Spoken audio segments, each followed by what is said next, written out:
Sunday at 4:25, we got the Kansas City Chiefs at whatever is left of the Los Angeles Chargers. Chiefs favored by 7.5 here. Chargers are without every player. Yeah. Except Justin Herbert is probably going to play through a high ankle sprain. So he'll at least play. So we got like 75% of Justin Herbert, who has literally 3 injuries. And there's going to be Derwin James is suspended. I can say his name is already out. Both tackles, Rashawn Slater and Joe Alt, out. Mm-hmm. Who else? Joey Bosa's banged up. Yep. Who's left? Playing. In what? But probably playing. But probably playing. Yeah. I mean, so it's a banged-up Chargers team going up against the Chiefs. Normal service has been resumed for the Los Angeles Chargers. Yeah, we got excited. Jim Harbaugh came in. We were winning games, and now everyone's banged up again, right? They really – somebody needs to figure out what is going on there. Like, this cannot be normal. There has to be a failing of some description somewhere in the system. Find where this weak link is, why everybody gets hurt every year. It usually takes some time, though. I mean, look, Kansas City catches a bit of a break here. Sure. We've been joking about some of their, things breaking their way and plays here and there, but they're facing what should be their biggest competitor in the division in Los Angeles this week, and you get a completely depleted Chargers team. And I would have said if they had Slater and Alt up front or on the offensive line, this would be one of those games where they try to Michigan this thing against Kansas City and control the ball and shorten the game and everything and just don't make mistakes and try to come out on top. But now I almost feel like you put that much more pressure on Herbert, and injured Herbert now, to make a lot more plays down the field, which is difficult against this Chiefs defense. Yeah, it is. I mean, I don't envy Justin Herbert trying to play through this type of game. Obviously, playing injured, he's done that a lot already in his NFL career. He generally does it pretty well. But doing it behind an offensive line that's missing your 2 really good offensive tackles, I mean, we look league-wide, right? When teams are down 1 offensive tackle, it can destroy the game plan. When you're down both, nobody has 2 backup offensive tackles that can come in and be solid. They don't. Nobody in the NFL. So that's going to be a massive problem for them. The run game is going to suffer because of it as well. Like, everything is going to be worse for the Chargers. Now, one thing I think is worth bringing up at this point is the unquestioned best quarterback in the NFL, Patrick Mahomes, has not played well yet this season, really. I mean, he played pretty well opening night, but 2 games since that, he's played pretty badly. He threw multiple turnover-worthy plays against Atlanta. He had multiple turnover-worthy plays against Cincinnati.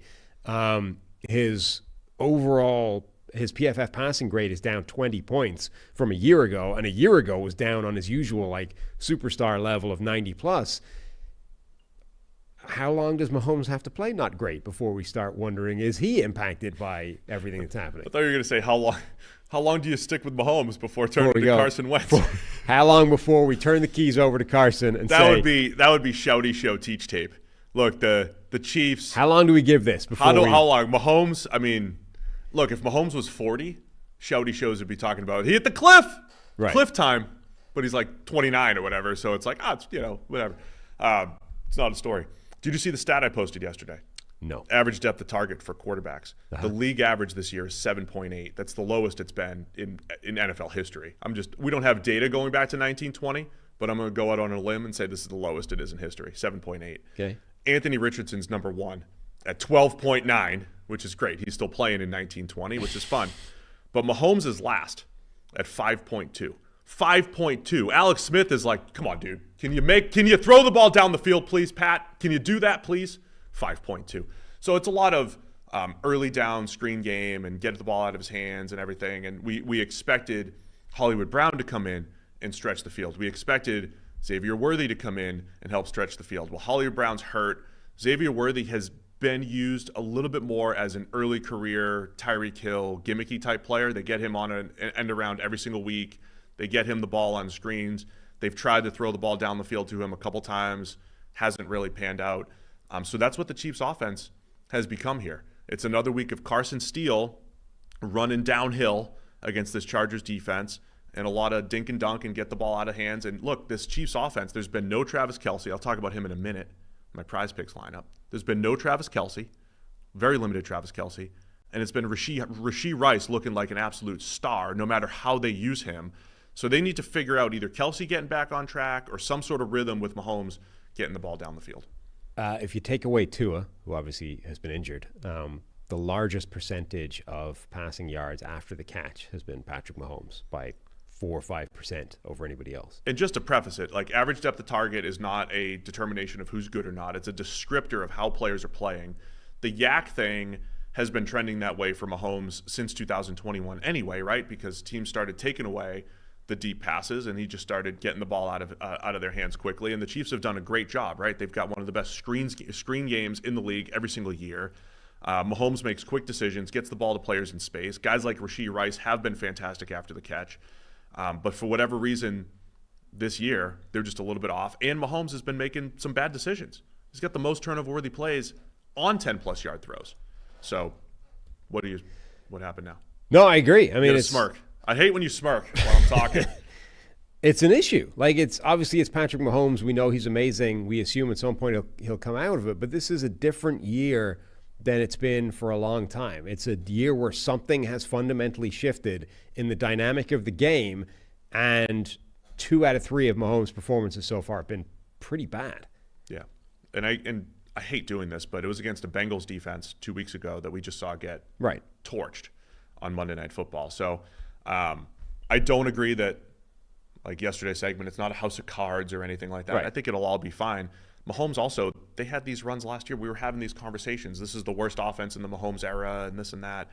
He had a bad game on Christmas against the Raiders. He'll be fine, but they have to, I mean, it's the season. The ebbs and flows of the season. They have to figure out some other answers here. I think they get Travis Kelce going because we've been robbed of one of the best matchups of the year every year. Derwin James against Travis Kelce. I think they'll get Kelce going and get the offense going. And I think the defense, I think they got a chance to tee off with Herbert hurt, an immobile Herbert with backup tackles. The Chiefs are going to be getting after this Chargers offense. So I think that side of the ball, Kansas City is still in really good shape. Their defense banged up Herbert, no offensive tackles, run game presumably suffering as well. I do feel like Kansas City's defense is going to really cause major problems for the Chargers. I do, though, think that the Chargers defense, which is a totally different unit now than it has been the previous years, might actually cause issues for Kansas City's offense, which has not demonstrated this ability to just roll over everybody that they're facing anymore. And if Mahomes puts the ball in harm's way a couple times again, those are game-changing plays. Like if they're able, I mean, the Falcons caught one of the two, right? If they caught both of them, maybe it changes the outcome of that. Now, okay, it was like right after each other, right? So it's not like it was a drive in the first quarter, a drive in the fourth quarter. My point being, if he throws 2 of those in a game, if the Chargers come up with both of them, that can change the outcome of this. And if you're right and the Chargers can keep it close, it comes down to another, close win for the Chiefs against the Ravens, a 4th and 16 pass interference against the Bengals, and the 4th and 1 stop against the Falcons. It comes down to the Chargers need to make one of those plays, or the Chiefs need to continue to make those last plays and come out with the win. Is 7.5 too much? I actually don't think so. I'll take Kansas City to still cover that. Yeah, I was taking Kansas City too, and I've just convinced myself. You talked yourself back. I kind of have. It's 8 in the sleeper app, I think. Yeah, I don't like the disconnect between sleeper and what we got here. But I'm gonna stick with the Kansas City, but I don't like it. Harry had the Chargers till I informed him about some of the injuries on the Chargers. He's flipped back to Kansas City, so all 3 of us are taking him.